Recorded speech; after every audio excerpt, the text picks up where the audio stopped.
जय श्री कृष्ण।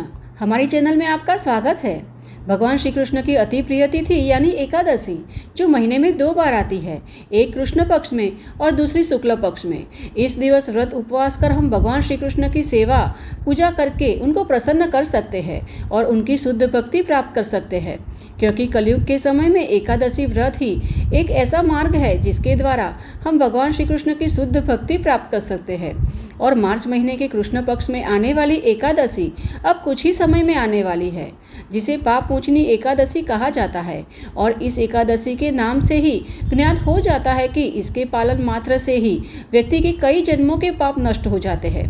तो आइए जान लेते हैं कि यह परम पावन पाप मोचिनी एकादशी कब आ रही है और इस दिन का कैसे पालन किया जाए जिससे कि भगवान श्री कृष्ण प्रसन्न हो सके, यानी कि इस एकादशी व्रत की विधि क्या है। और साथ ही यह भी जान लेते हैं कि एकादशी का पारण कब करना चाहिए, एकादशी पारण का सही समय क्या है। तो अंत तक इसे अवश्य सुनिएगा, क्योंकि आज का वीडियो अत्यंत महत्वपूर्ण होने वाला है।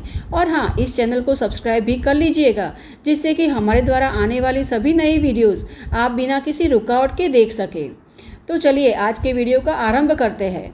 एकादशी तिथि का आरंभ हो रहा है 25 मार्च 2025 मंगलवार को सुबह 5:05 पर और तिथि का समापन होगा 26 मार्च 2025 बुधवार को सुबह 3:45 पर।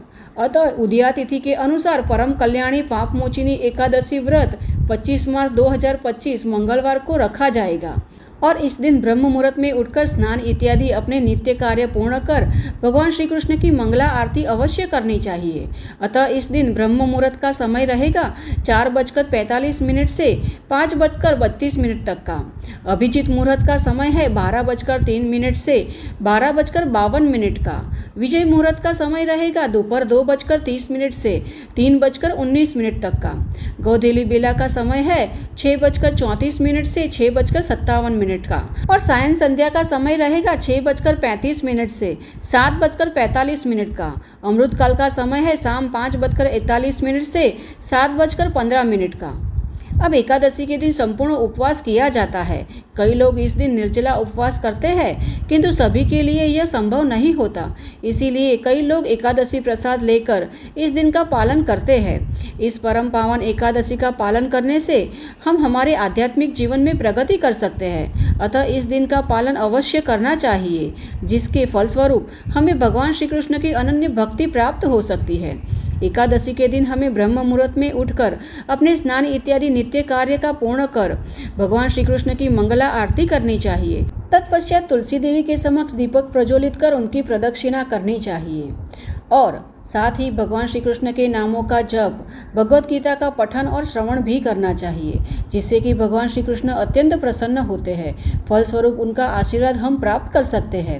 एकादशी के दिन गौ माता की भी सेवा करनी चाहिए। गाय को घास रोटी अवश्य खिलानी चाहिए। अब इस दिन निर्जला उपवास किया जाता है, किंतु कई बार स्वास्थ्य संबंधित कोई समस्या हो तो फलाहार, दूध या एकादशी प्रसाद लेकर भी इस दिन का पालन किया जा सकता है।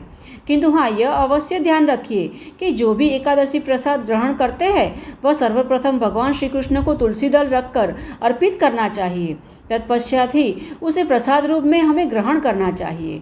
इस दिन हमें जितना हो सके उतना हमारा समय भगवान श्री कृष्ण की सेवा पूजा और आराधना में ही व्यतीत करना चाहिए। व्यर्थ की बातों में हमारा समय व्यतीत नहीं करना चाहिए।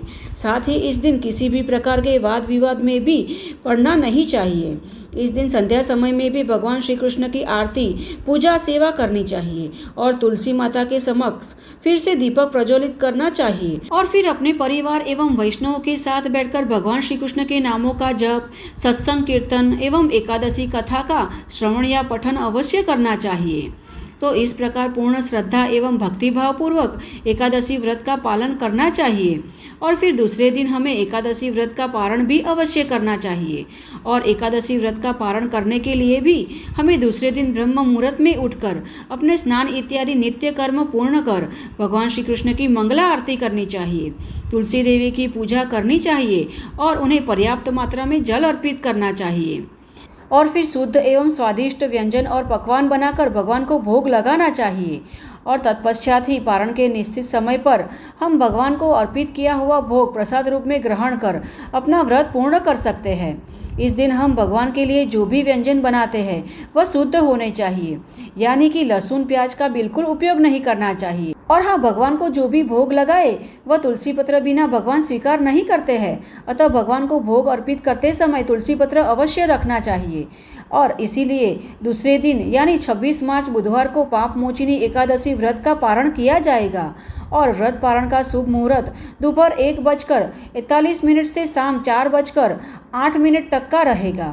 पारण तिथि के दिन हरिवासर समाप्त होने का समय सुबह 9:14 का है। व्रत पारण के दिन सबसे पहले एकादशी व्रत में हमसे जो भी गलतियां अनजाने में हुई हो या पाप हुआ हो उसके लिए भगवान से क्षमा मांगनी चाहिए और फिर भगवान को जो भी भोग अर्पित किया गया है वह प्रसाद रूप में लेकर हमें अपना व्रत पूर्ण करना चाहिए। एकादशी के दिन हमें दान भी अवश्य करना चाहिए, क्योंकि दान ही कलयुग में मुक्ति का मार्ग है। हमें कुछ ना कुछ तो दान अवश्य करना चाहिए, किंतु हाँ, सुयोग्य व्यक्ति को ही दान करना चाहिए, जिससे कि सही रूप में हमें दान का पुण्य फल प्राप्त हो सके। एकादशी के दिन लक्ष्मी नारायण की भक्ति भाव से पूजा अर्चना करने से व्यक्ति को मोक्ष की प्राप्ति तो होती ही है, साथ ही घर में सुख समृद्धि व धन धान्य का वास भी रहता है। तो यह है पापमोचिनी एकादशी के विषय में संपूर्ण जानकारी तथा एकादशी व्रत की विधि। हमें आशा है कि हमारे द्वारा दी गई यह जानकारी आपको उपयुक्त होगी। अगर आपको हमारे द्वारा दी गई जानकारी उपयुक्त हो रही है तो इसे अपने मित्र और परिवार में भी शेयर करना, जिससे कि उन्हें भी यह जानकारी से लाभ प्राप्त हो सके और वे भी एकादशी का सही रूप से पालन कर पुण्य फल की प्राप्ति कर सकते। तो चलिए ऐसी ही वैदिक और धार्मिक जानकारी एवं कथाओं के साथ फिर से मिलते हैं। तब तक के लिए जय श्री कृष्ण।